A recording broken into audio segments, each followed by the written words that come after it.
कथा सुनी और परिणाम में प्रेत शिव का गढ़ बना। कथा का तात्पर्य यह है कि कोई प्रेत भी भगवान के गुणगान का चिंतन कर ले, मनन कर ले, स्तवन कर ले, तो भगवान या महादेव उसे अपना निकटतम बना लेते हैं। लेकिन उसके लिए भैया आपको कथा सुननी पड़ेगी।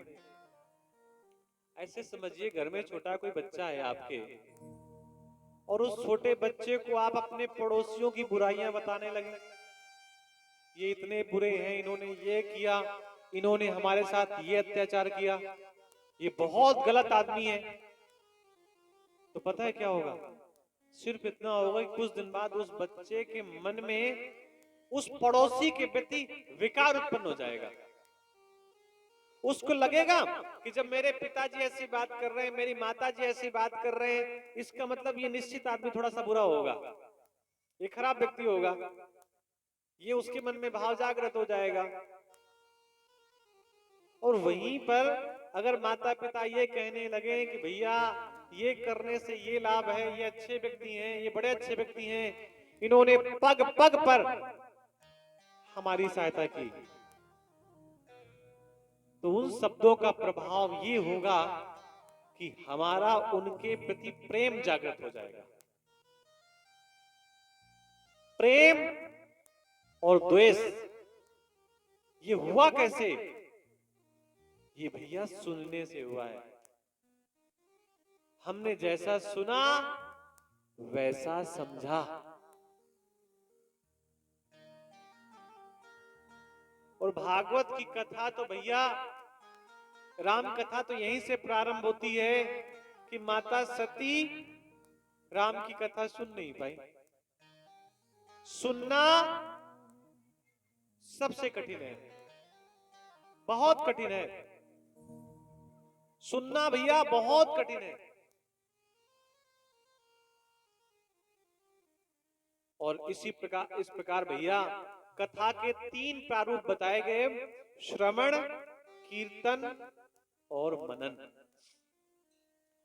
पहले कथा सुननी चाहिए, और जब आप कथा सुन ले तो फिर कथा का कीर्तन करना चाहिए। कीर्तन का मतलब होता है कीर्ति को गाना। जब आप और हम किसी की कीर्ति को गाते हैं तो उसे कीर्तन कहते हैं। कीर्ति को गाने का मतलब है उसकी विशेषताओं का वर्णन करना। तो पहले हमें कथा सुननी चाहिए, और कथा सुनने के बाद उसका कीर्तन करना चाहिए। कीर्तन करने से क्या फायदा होगा कि आपके अड़ोस पड़ोस के लोग भी कथा सुन लेंगे। जैसे यहां पर कथा हुई, अब तो बड़ी भगवान की कृपा है कि गांव गांव और प्रत्येक जगह कथाएं होती हैं। कई कई गांव में तो साल में कई कई बार कथाएं हो जाती है, बड़ी भगवान की कृपा है। और कथा ना हो तो अपने मोबाइल फोन में सुन लीजिए आप, सब जगह उपलब्ध रहती है आजकल। तो ये भगवान की विशेष कृपा का परिणाम है। तो उसकी कथा श्रवण के बाद उसकी कीर्ति गानी चाहिए। कहने का मतलब कहीं भी किसी व्यक्ति के निकट बैठे तो कथा में क्या हुआ ये चर्चा करनी चाहिए। कथा सुनने से क्या लाभ होगा ये चर्चा करनी चाहिए। और कथा सुनने से बिंदुक जैसे जीवात्मा का कल्याण हो गया, जो मृत्यु के बाद प्रेत बना। कई जगह चर्चाओं का विषय रहता है कि प्रेत होते हैं कि नहीं होते। भैया होते हैं। अगर होते ना होते प्रेत, तो भागवत की कथा में वो बांसना गाड़ा जाता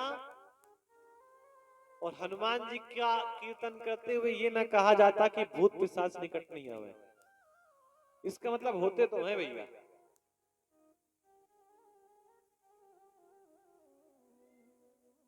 तो प्रेत को भी कथा सुनने से परमात्मा के प्रति प्रीत हो जाती है और फिर वो परमात्मा के निकट बैठ जाता है। दिव्यम दिव्य वपुर्भूत्वा तया सा निज कांतया जगो स्वयमपि श्रीमांस चरितम पार्वती पते। पहले सुनिए, फिर कीर्ति गाइए, और फिर कीर्ति गाने के बाद कथा का मनन करिए। अगर ये तीनों प्रक्रियाएं होंगी तभी भैया शिव पुराण कथा सुनने का पूर्णतया आपको लाभ मिलेगा। कथा सुनने के कई सारे नियम बताए गए। सोष्णी समस्तकाये च श्रवन्ति मां कथां नरः तत्पुत्रास प्रजायन्ते पापिना कुलदूषकः। कोई विशेष बात हो तो नहीं कहा जाता, अन्यथा जब कथा सुनी जाए तो ऐसा शिव पुराण कहता है कि सिर पर पगड़ी आदि ना धारण की गई हो। सनातन धर्म में पूजा के समय, प्रार्थना के समय और तमाम विशेष जगह सर में पगड़ी ना पहनने की बात कही गई, क्योंकि भगवान के सामने पगड़ी बैठ करके पहनकर नहीं बैठना चाहिए। अब कई बार लोगों को पता नहीं होता, पूजन कर रहे हैं, अब बेटा मालूम पड़ा पूजन कर रहा है तो माताएं धीरे से उस बेटे के सर में रुमाल रख देती हैं। अब किसी से पूछो क्यों रख दिया है, वो वहां पे रखा गया था ना। सर में रुमाल रख करके, कपड़ा रख करके पूजन नहीं करना चाहिए पुरुषों को। माताओं का तो श्रृंगार है वो। सर में कोई भी वस्त्र रख करके, वस्त्र का मतलब कपड़ा इत्यादि रख करके पूजन नहीं करना चाहिए। तो मन में जिज्ञासा जगेगी फिर ये आया कहां से। तो हिंदू धर्म के जो लोग हैं वो किसी की चीजों को देख ले तत्काल उसको अडॉप्ट कर लेते हैं, अपने उसको भी अपने जैसा करने लगते हैं। हिंदू धर्म के लोग सनातन धर्म के मानने वाले देख ले कि वो अंग्रेज ऐसे वो बना हुआ केक ऐसे चाकू से काट रहे हैं, जलते हुए मोमबत्ती को बुझा रहे हैं, तो लोग वही करने लगते हैं। सनातन धर्म में दीपक प्रज्वलित करने की प्रथा है, फूंक मार के बुझाने की प्रथा नहीं है। आजकल व्यवस्थाएं नहीं है, अन्यथा पुराने जमाने में जब दिया जलता था और माताएं उस दिया से चूल्हे में आग जलाती थी तो दिया को ठंड भी करती थी, तो हाथ से ठंड करती थी, फूंक मार के नहीं। अगर दीपक को किसी कारण से बुझाना भी है तो धीरे से हाथ से फूंक मार के बुझाने की बात नहीं कही गई। तो कोई चीज देख ले किसी को करता हुआ तो वैसा ही करने लगते हैं। अपने यहाँ क्या होता है सनातन धर्म में कि किसी का जन्मोत्सव हो तो हिंदी भाषा में जन्मदिन कहते हैं, और जन्मदिन, जन्म दिवस, सालगिरह भी बोलते हैं। लेकिन अपने यहाँ प्रथा है दीपक जलाने की। जन्मोत्सव के दिन दीपक जलाया जाता है। माताएं अपने पुत्रों को दुग्धपान कराती हैं। वो तमाम प्रक्रियाएं होती हैं। और यहां दूसरी प्रक्रिया पलटिए, दीपक वो जलाएगी मोमबत्ती और उसको फूंक दिया गया। फूंकने का मतलब कई बार तो व्यक्ति उसमें थूक भी देता है। पुरुषी को काट करके आधा इसको खिलाते हैं, आधा उसको खिलाते हैं, आधा उसको खिलाते हैं। पूछो ऐसा क्यों करते हो, तो बता देंगे कि वो जूठा खाने से प्रेम बढ़ता है।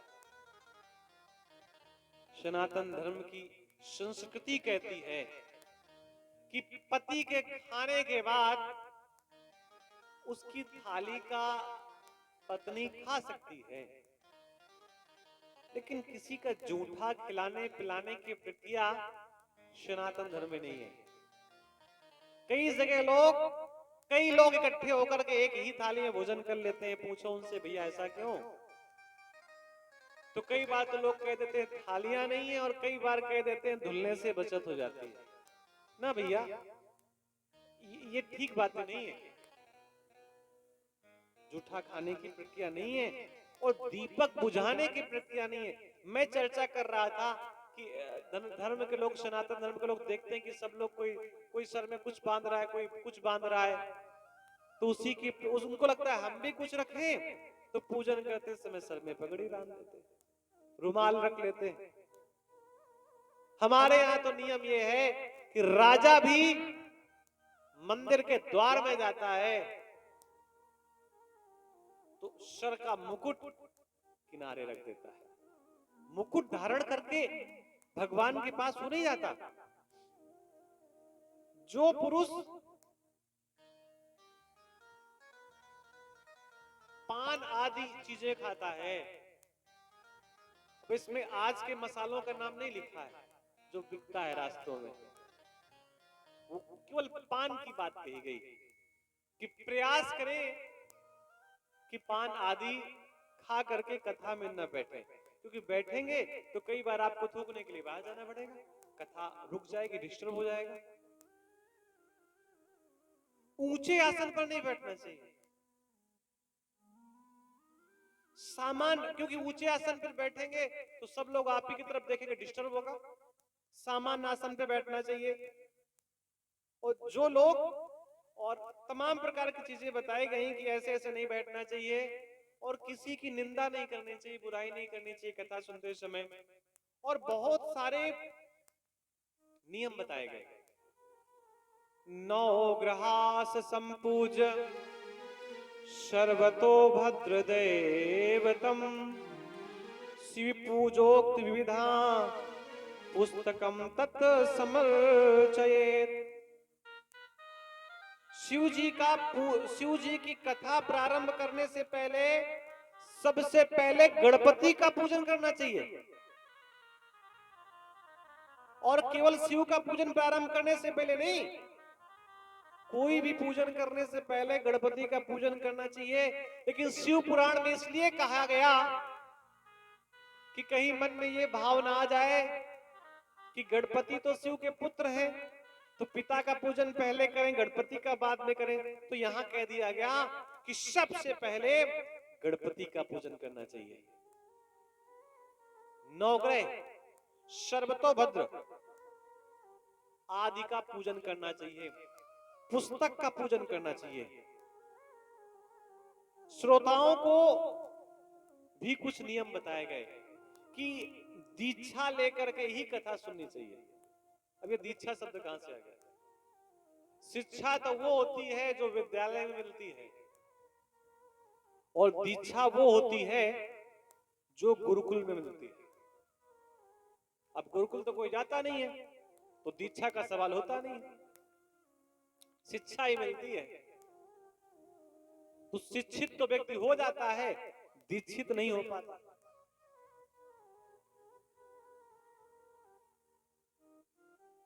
एक चौपाई है रामचरितमानस की सुंदर सी, पूजे विप्र सकल गुणहीना, और कहा गया तमाम बातें कि ऐसे व्यक्ति को नहीं पूजना चाहिए।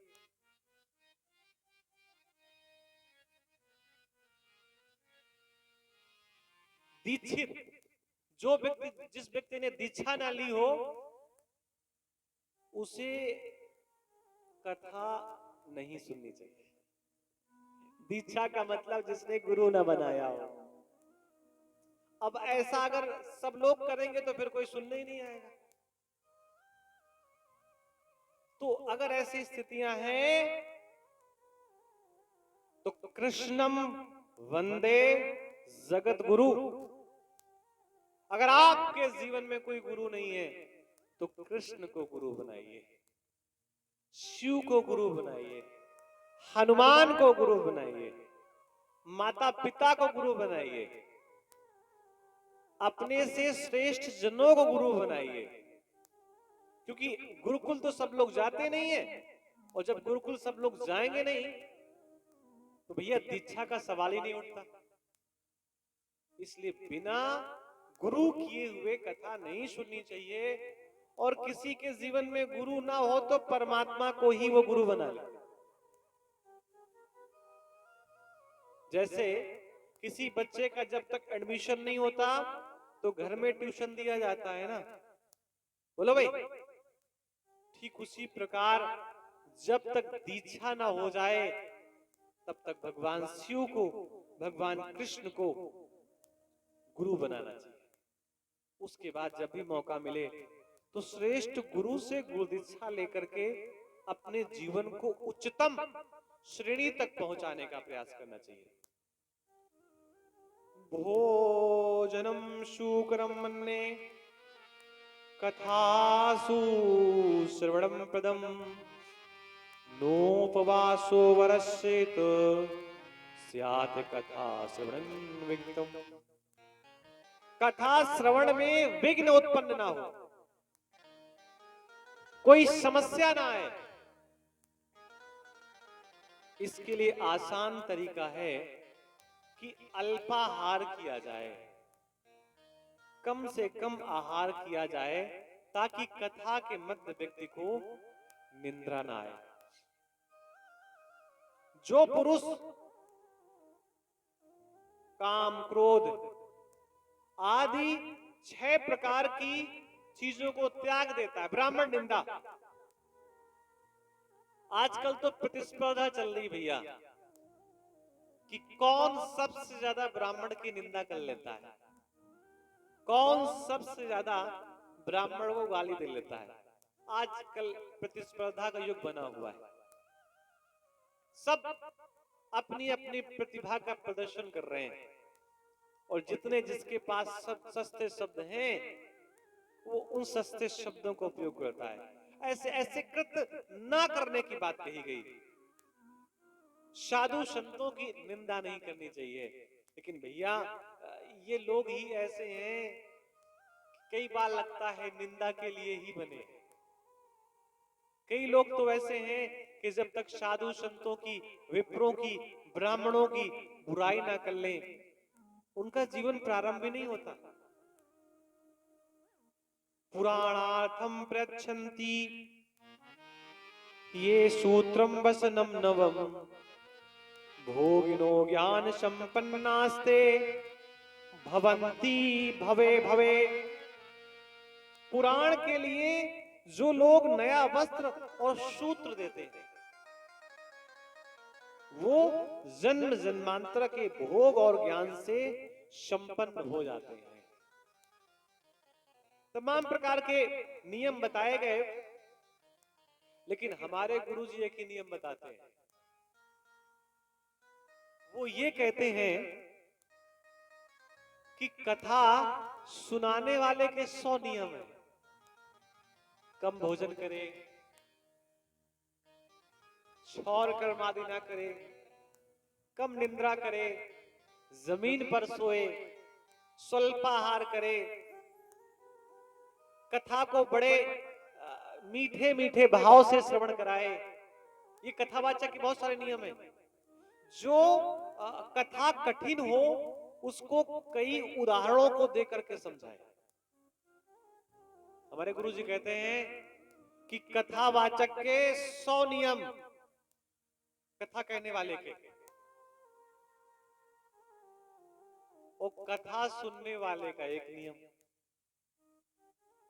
एक दिन वो बता रहे थे कथा सुनने वालों के नियम, सुनाने वालों के नियम, तो हमको ऐसा लगा कथा सुनने वालों के बहुत सारे नियम बताएंगे, तो गुरुजी ने कहा कथा सुनने वाले का एक ही नियम है, वो चाहे भरपेट भोजन करे चाहे कम पेट भोजन करे, उसका एक ही नियम है कि भैया कथा सुने, बाकी सारे नियम कथा कहने वाले के ऊपर लागू होते हैं।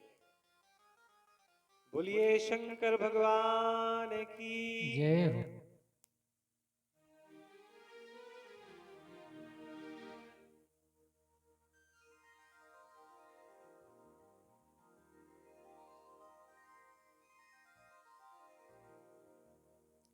है जिंदगी